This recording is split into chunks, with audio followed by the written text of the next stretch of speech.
السلام علیکم، آپ دیکھ رہے ہیں مبشر لقمان یوٹیوب چینل. میرا نام مبشر لقمان ہے.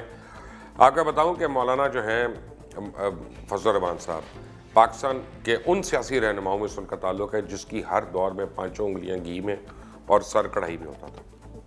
مشرف کا دور ہو یا پیپلز پارٹی یا پھر نون لیگ کا. ایک بات تو پکی تھی کہ مولانا اصولی سیاست نہیں، ہر دور میں کسی نہ کسی پوزیشن پہ بس براجمان رہنے کی سیاست کرتے تھے. 1973 کے آئین کے تناظر میں دیکھیں تو آج پہلی باری مولانا جو ہے اسمبلی سے اور حکومت سے حکمرانی سے باہر ہیں اور ان کو بڑی تکلیف ہو رہی ہے اس بات کی.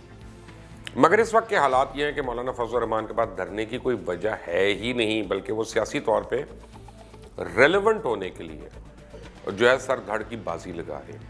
آپ کو یاد ہوگا کہ نومبر 2007 میں ایک کیبل وکی لیکس میں ایک کیبل مولانا فضل الرحمان کے حوالے سے منظر عام پہ آئی، جس میں مولانا فضل الرحمان نے اپنی خدمات امریکہ کو فروخت کرنے کی بھی پیشکش کی.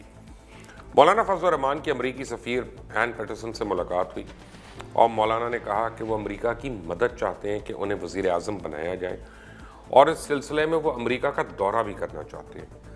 این پیٹرسن نے اسٹیٹ ڈپارٹمنٹ کے آفیشیل میمو میں لکھا کہ مولانا has made it clear that he is still significant and he has number of votes that are up for sale. آپ الفاظ پہ غور فرمائیں کہ مولانا صاحب کے ووٹ برائے فروخت ہیں امریکہ کو صرف اس لیے کہ وہ وزیر اعظم بننا چاہتے ہیں. آپ کو یاد ہوگا کہ 2007 میں جنرل پرویز مشرف کی گرفت جو ہے وہ اقتدار پہ کمزور پڑ گئی اور ان کے خلاف وکلا کی احتجاجی تحریک چل رہی تھی. افتخار چودھری کھڑے ہوئے تھے، پیپلز پارٹی اور نون لیگ کی لیڈرشپ جلا وطن تھی اور مولانا اپنے لیے میدان صاف پا کر اسے فائدہ اٹھانا چاہ رہے تھے. مولانا کی اس حرکت سے آپ اندازہ لگا سکتے ہیں کہ مولانا کا شمار بھی پاکستان کے ان سیاستدانوں میں ہوتا ہے جو دل سے یقین رکھتے ہیں کہ اللہ اوپر اللہ اور نیچے امریکہ انہیں اقتدار کے ایوانوں تک پہنچا سکتے ہیں. اب مولانا باقی دو کو نظر انداز کر کے امریکہ بہادر کے دربار میں پیش ہو گئے، کیونکہ جس کے پاس ایمان کی طاقت ہو وہ اللہ کے دربار کے علاوہ کہیں پیش نہیں ہوتا. اور ایک اور بات انتہائی مضحکہ خیز ہے کہ اگر مولانا کے پس منظر پر نظر ڈالی جائے تو آپ کو پتہ چلے گا کہ مولانا نے ہمیشہ پاکستان میں امریکہ مخالف عوامی مذہبی جذبات کو اپنے فائدے کے لیے ایکسپلائٹ کیا، مگر اپنے ایمبیشنز کے ہاتھوں اتنا مجبور ہو گئے سب کچھ بھول کر امریکہ بہادر کے پاس مدد کے لیے پہنچ گئے. اور یہ مولانا فضل الرحمان ہی تھے جنہوں نے 1990 کے اوائل میں کہا تھا کہ عورت کی حکمرانی شرعی نقطۂ نظر سے حرام ہے، حرام ہے، حرام ہے.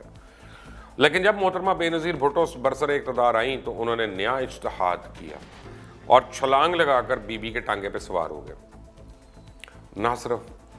پھر اس کے بعد نہ صرف چیئرمین فارن افیئرس کمیٹی بنے بلکہ جناب نے پیپلز پارٹی کی حکومت سے ڈیزل کے پرمٹ بھی لیے اور خوب پیسے کمائے. اور انہی پرمٹس کی بدولت ان کو پیار سے بہت لوگ ڈیزل بھی کہتے ہیں.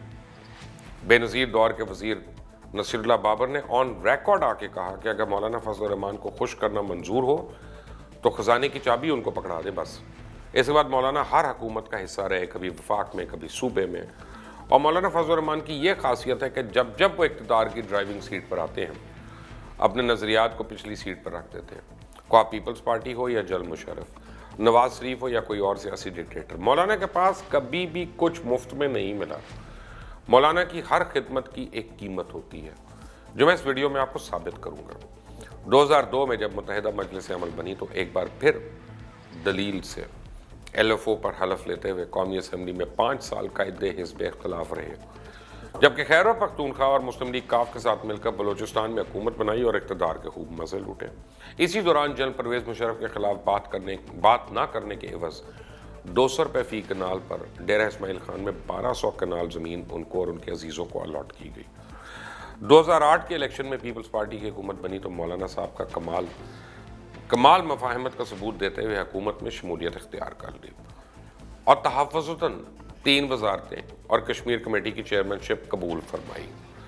2010 میں RGST کا معاملہ اٹھا تو مولانا صاحب نے اس کی اصولی مخالفت کی، جس پر ان کی جماعت کے مولانا شرانی کو اسلامی نظریاتی کونسل کا چیئرپرسن بنا دیا گیا. 2013 کے الیکشن کے بعد نون لیگ کی حکومت آ گئی. کیسے ہو سکتا تھا کہ اصولی سیاست پر یقین رکھنے والے مولانا اقتدار سے دور رہتے؟ اس بار تو تحریک انصاف فیکٹر بھی نہیں تھا، یہ تھا.